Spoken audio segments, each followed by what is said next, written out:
galera, tudo tranquilo? Bom, estamos de volta em mais um Foca em Mim, para deixar claro agora que o assunto é núcleo e divisão celular. De antemão, aviso vocês que esse conteúdo será partido em 3 vídeos, ok? Então esse é o primeiro de 3 vídeos sobre núcleo e divisão celular, ok pessoal? Então, de início, é importante frisar que núcleo só tem quem é célula eucarionte. Lembrem que os procariontes não têm organização nuclear, então núcleo é próprio dos eucariontes. Chiquinho, quais são as partes que formam o núcleo? Esse é o nosso primeiro tema, as partes que formam o núcleo. Então vamos lá.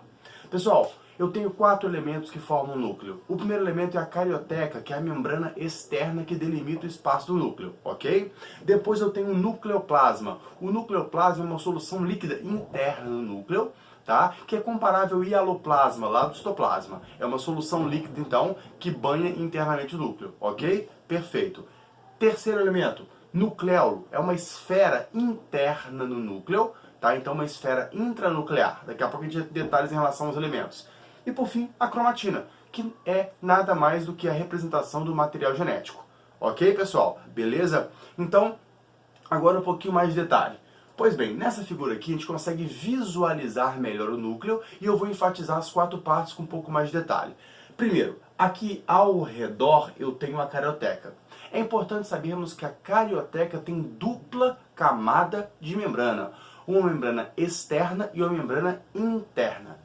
A membrana externa normalmente faz continuidade com os retículos endoplasmáticos. Perfeito? Então ela continua a se dobrar e dá origem aos retículos endoplasmáticos. Então esses grânulos que a gente pode notar aqui fora são ribossomos aderidos à membrana do retículo endoplasmático rugoso, que está fazendo meio que continuidade com a membrana externa da carioteca. Perfeito? Ótimo. Além disso, podemos notar alguns poros nessa região. Então, o conteúdo citoplasmático ele pode ser trocado com o conteúdo nuclear e vice-versa através desses poros. Então, os poros permitem um contato nutritivo entre o citoplasma e o núcleo. Chiquinho, mas passa o que quiser? Não. Eu tenho os poros, chamados de anule, mas essa passagem é controlada por meio de válvulas proteicas. Então são válvulas proteicas que controlam a entrada e saída de substâncias do núcleo para o citoplasma. Perfeito? Carioteca é isso de importante. Pois bem, depois a gente passa para o nucleoplasma, como eu disse antes, uma solução líquida. Composta de quê, Chiquinho? Basicamente a mesma composição do hialoplasma. Isso quer dizer que água, sais minerais, carboidratos e proteínas principalmente. Perfeito? Bom, aqui internamente, mais escuro, a gente pode ver o nucleolo. O que é o nucleolo? O nucleolo é uma reserva intranuclear, uma esfera de RNA ribossômico e proteínas. Lembrem que o RNA ribossômico ele é um RNA, portanto ele é feito por transcrição no núcleo. Mas eu também tenho proteínas ribossomais que formam o nucleolo. Essas proteínas ribossomais já são formadas lá no citoplasma, perfeito? E migram para o núcleo depois. Bom, se você se lembra lá do citoplasma, que organela que é formada por RNA ribossômico e proteínas? O ribossomo. Então, na verdade, lembrando que o ribossomo tem 2 subunidades, maior e menor, lá no núcleo, no nucleolo especificamente, eu tenho então o nucleolo sendo formado por subunidades ribossomais, maior e menor, separadas, estruturalmente prontas para formar o ribossomo, mas ainda inativas. Então é uma espécie de reserva intranuclear de ribossomos estruturalmente prontos, mas nativos. Perfeito? E por último, a cromatina, que é o material genético. A cromatina eucarionte, ela tem 2 composições químicas básicas. Ela é DNA enrolada a proteínas específicas do tipo histonas.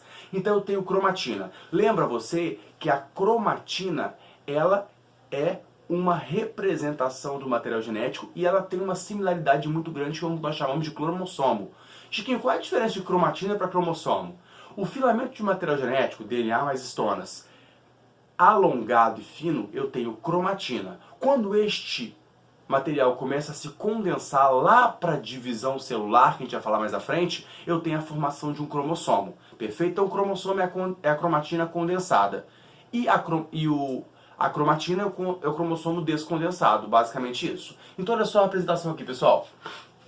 Aqui eu tenho 2 representações, uma de cromatina e uma de cromossomo, para a gente analisar e ver uma diferença entre 2 tipos de cromatinas. Eu tenho a eucromatina e a heterocromatina. Chiquinho, desesperei. Desespera não. Vamos com calma aí. O que é eucromatina? Eucromatina, eu tenho uma diferença estrutural e funcional em relação à heterocromatina. Primeira, estrutural. A eucromatina é mais longa e afilada. Podemos notar aqui, ó. E eu tenho uma parte ligeiramente condensada, mais escura aqui, que é a heterocromatina. Então, eucromatina lisa e alongada, heterocromatina ligeiramente condensada e mais curta. Essa é a diferença estrutural. Chiquinho, e a funcional? Bom, a eucromatina ela é rica em genes ativos, aqueles que podem ser transcritos e traduzidos em proteína. Já a heterocromatina é pobre em genes ativos, tem mais genes inativos, aqueles que não podem ser transcritos e não podem ser traduzidos em proteína. Perfeito, pessoal? Bom, isso aqui acontece durante uma fase do ciclo celular, o ciclo de vida de uma célula. Quando em divisão celular, ela começa a condensar, como está expresso aqui, e se transforma em cromossomo. E aí vale a pena vermos aqui a estrutura de um cromossomo condensado. Olha o tamanho da condensação aqui. Bom, aqui eu tenho um cromossomo duplicado, a metade de cima é exatamente igual à metade de baixo, tá? Então eu tenho uma cromátide embaixo, uma cromátide em cima, um braço cromossômico, o centro dele eu chamo de centrômero, que eu posso chamar também de constrição primária, e às vezes tem outros estrangulamentos fora do centro. Esses estrangulamentos eu chamo de constrição secundária. Ok, pessoal? Então aqui a gente encerra o primeiro ciclo. No próximo ciclo de vídeo, a gente vai falar sobre o ciclo celular. Um grande abraço e até o próximo.